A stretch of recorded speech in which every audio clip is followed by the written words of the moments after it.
Ang tunay na lakas at kapangyarihan ni Finks. Kapag napag-uusapan ang lakas ng bawat miyembro ng grupong Spider, ang kadalasang pumapasok na pangalan sa isipan ng mga taga-subaybay nito ay sina Chrollo, Phaeton, at Illumi Soldic. Sapagkat hindi natin mapagkakaila na tunay na malalakas talaga ang mga karakter na ating nabanggit. At mga dalubhasa na ito sa kanilang mga estilo sa pakikipaglaban at sa kanilang mga abilidad sa kapangyarihan ng Nen. At ang mga karakter na ito ay nagtataglay ng malaking fanbase at suporta. Kung kaya kapag natatalakay ang lakas ng bawat miyembro ng Phantom Troop, sila agad ang pumapasok sa ating mga isipan.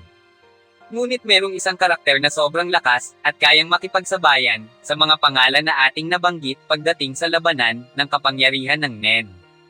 Siya ang isa sa orihinal at isa sa bumuo sa grupong Phantom Troop o mas kilala ng karamihan bilang Spider, walang iba kung hindi si Finks.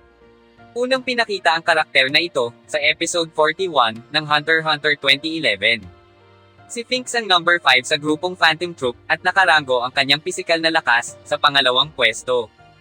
At sa pagkawala ni Uvo na dating nagtataglay ng unang pwesto pagdating sa pisikal na lakas, si Finks na ngayon ang pumalit sa kanyang pwesto. Kung kaya masasabi natin, sa kasalukuyang estado ngayon ng grupong Phantom Troop, si Finks na ngayon ang nagtataglay ng pinakamalakas na pangangatawan sa grupong Spider. Kadalasang makikita ang karakter na ito na nakasuot na parang isang parao sa Ehipto na merong suot na gintong ahas sa kanyang ulo. Masasabi rin natin na maikli lang ang pasensya nito at kadalasang mainit ang kanyang ulo. Mabilis itong magalit at maasar lalo na sa mga taong salungat sa kanyang mga desisyon at paniniwala. Handa rin itong makipaglaban kahit pa sa kanyang mga kasamahan sa Spider, lalo na kung sumasalungat ang kanilang mga desisyon at paniniwala sa batas ng kanilang grupo. Kung kaya masasabi natin na tapat ang karakter na ito sa kanilang pinuno at sa batas ng grupong Phantom Troop.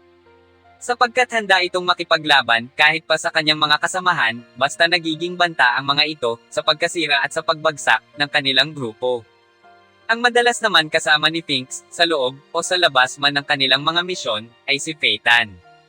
Palaging magkasama ang dalawang karakter na ito, at palagi silang nagkakasundo, ng paniniwala at desisyon, pagdating sa kanilang grupo. Isang halimbawa nito, ay noong parehas silang nagkasundo, na sundan si Pakunoda, habang papunta ito kay Kurapika, para gumawa ng kasunduan. Sapagkat para sa kanilang dalawa, ito ang makakabuti, para sa kanilang grupo. Isa pang halimbawa, noong parehas silang nagkasundo na pumasok sa larong Grid Island.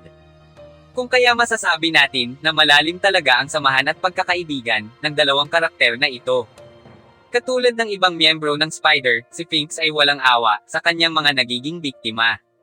Wala itong pakialam kahit magmakaawa pa ang kanyang mga biktima, basta ang gusto niya lang ay matapos ng maayos ang misyon na kanilang ginagawa. Kasama rin si Finks sa mga miyembro ng Spider na umatake sa tribo ng Kuruta at kumuha ng mga pulang mata sa mga miyembro ng nasabing tribo. Pinaslang din niya ang mga inosenteng manlalaro sa Grid Island dahil lamang sa paligsahan nila ni Phaeton. Na nagpapakita kung gaano kalupit at walang awa ang karakter na ito sa kanyang mga nagiging biktima. Ngunit kahit walang puso ang karakter na ito, pagdating sa kanyang mga kalaban, nagtataglay naman ito ng magandang relasyon sa kanyang mga kasamahan sa grupong Phantom Troop. Handa rin itong iligtas ang kanyang mga kasamahan sa grupong Spider, lalo na kung nalalagay ito sa panganib. Tulad na lamang noong niligtas niya si Kaluto sa ginawang pag-atake ni Phaeton kay Sazan.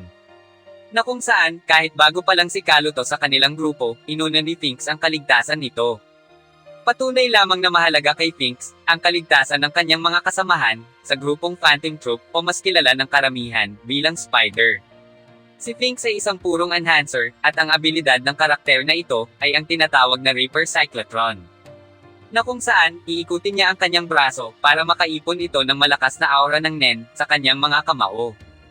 Kapag nakaipon na ng aura ang kanyang kamao, agad niya itong isusuntok sa kanyang mga kalaban, na magre-resulta sa pagkadurog ng katawan ng mga ito. Masasabi natin na ang abilidad ni Finks ay katulad sa ginagawa ng ating bida na si Gunfrix. Na nag-iipon ng malakas na aura ng Nen sa kanilang mga kamao, at gagamitin nila ito bilang pangunahing sandata. Ang 15 ikot ng braso ni Finks ay sapat na para tumapos ng isang Class A na Chimera Ants. Ayon pa sa kanya, hanggang ngayon, hindi niya pa rin masukat ang lakas ng kanyang abilidad. Na masasabi natin na hindi niya pa ginagamit ang tunay niyang lakas sa pakikipaglaban. Kung ang 15 ikot ng kanyang braso ay kaya nang tumapos ng malakas na kalaban, paano na lang kaya kung daragdagan niya pa ang pag-ikot dito? Baka sobrang lakas na ng kanyang pag-atake na magagawa na maaring magresulta sa pagkasira ng mga bagay sa kanyang kapaligiran. Para rin sa akin, marami pang abilidad si Finks na hindi pa pinapakita at malamang gagamitin niya ito pag nagkaroon na ito ng sobrang lakas na kalaban. Kung kaya naniniwala ako na hindi biro ang lakas at abilidad ng karakter na ito sapagkat dalubhasa rin si Finks sa mga pangunahing prinsipyo ng kapangyarihan ng Nen. Alam niya rin ang mga advanced na kaalaman at tamang paggamit sa kanyang mga abilidad. Naniniwala rin ako na magagawang makipagsabayan ni Finks kay Hisoka pagdating sa labanan ng kapangyarihan ng Nen. Isa si Finks na nagpapakita ng tiwala sa kanyang sarili na magagawa niya manalo kay Hisoka pagdating sa labanan. Buo ang loob ng karakter na ito at naniniwala itong kaya niyang talunin ang lahat ng kanyang mga makakalaban. Matalas din ang pandaman ni Finks, nalalaman niya agad kung malakas ba ang isang Nen user na kanyang kaharap. Isang halimbawa nito, noong nakita ni Finks si Razor, nalaman niya agad na hindi biro ang lakas ng karakter na ito. Ngunit handa pa rin itong lumaban kahit alam niya na malakas ang kanyang makakaharap. Patunay lang na mataas ang tiwala ni Finks sa kanyang abilidad at kakayahan na kung saan hindi ito nagpapakita ng takot sa kanyang mga kalaban. Kung kaya para sa akin, napakalakas ni Finks na kung saan magagawa nitong makipagsabayan sa mga malalakas na karakter at Nen user. Sapagkat nagtataglay ito ng malakas na pangangatawan, at dalubhasa na ito sa kanyang abilidad at estilo sa pakikipaglaban.